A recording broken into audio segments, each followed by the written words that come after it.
যুবকেরা নষ্ট হয়ে যাচ্ছে নেশার দিকে, নেশা খেয়ে পিতামাতাকে মারধর করে এরকম সন্তান আছে আমাদের সমাজে। আমি তো কসবা থাকি, বিশ্বাস করেন যুবকেরা নেশার দিকে চলে যাচ্ছে, ধ্বংস হয়ে যাচ্ছে এই জাতি। আমার পাশেই একজন যুবক, তার বাবা মাস্টারি করে প্রাইমারি স্কুলে। শুনলাম যে তার বাবাকে নাকি সে গলার মধ্যে চিপা দিয়ে ধরেছে। তো ওই মাস্টার নাকি আবার ওনার বাবার গলাতে ধরছে।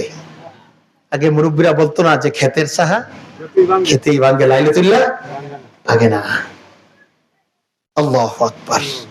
এই নেশার জন্য ছেলেটা নেশা খায়, তার মাও মাস্টারি করে, তার বাবাও মাস্টারি করে, প্রাইমারি স্কুলের টিচার। নেশার জন্য সে বাবাকে গলার মধ্যে চিপে ধরেছে। নাউযুবিল্লাহি মিন যালিক। এই জন্য আজকে এই সমাজ যারা নেতৃত্ব দিচ্ছে, বিশ্বাস করেন আজকের এই নেতারা, এই নেতাদের যে কোথায় জায়গা হবে, আল্লাহ তুমি তাদের থেকে আমাদেরকে হেফাজত করুন। কথাগুলি কি আমি বানিয়ে বলছি? জোরে বলেন, বানিয়ে বলছি? নেতারা শেষ করে দিচ্ছে ছেলেদেরকে, নেশার বাবা হাতে উঠিয়ে দিচ্ছে, গাঞ্জা হাতে উঠিয়ে দিচ্ছে যুবকদেরকে। নেতারা গাঞ্জা হাতে উঠিয়ে দিচ্ছে। আমি তো একদম বর্ডারে থাকি, সবকিছু দেখি রাতের বেলায়। নেতারা সামনে থাকে আর ইন্ডিয়ার থেকে কি মাল নামে। নাউযুবিল্লাহ। বিশ্বাস করে ধ্বংস হয়ে যাচ্ছে। কথা ঠিক কিনা বলেন?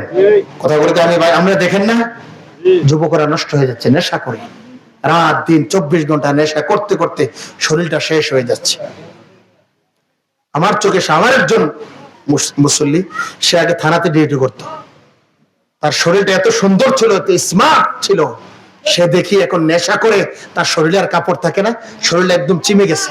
নাউযুবিল্লাহ। আমাদেরকে ধ্বংস করে দিচ্ছে, মুসলমানদের সন্তানদেরকে ধ্বংস করে দিয়েছে, তরুণদেরকে ধ্বংস করে দিচ্ছে, যুবকদেরকে ধ্বংস করে দিচ্ছে। আসুন তাদের বিরুদ্ধে আমরা ঐক্যবদ্ধ হয়ে দাঁড়িয়ে যাই।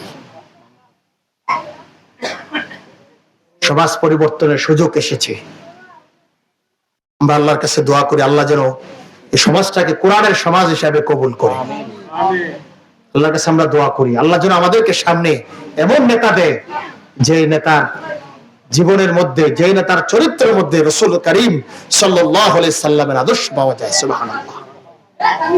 আল্লাহ যেন আমাদের দেশ থেকে অশান্তি নামক সেই দুর্যোগ আল্লাহ দূর করে দেন। সকলে বলছে আল্লাহুম্মা আমিন।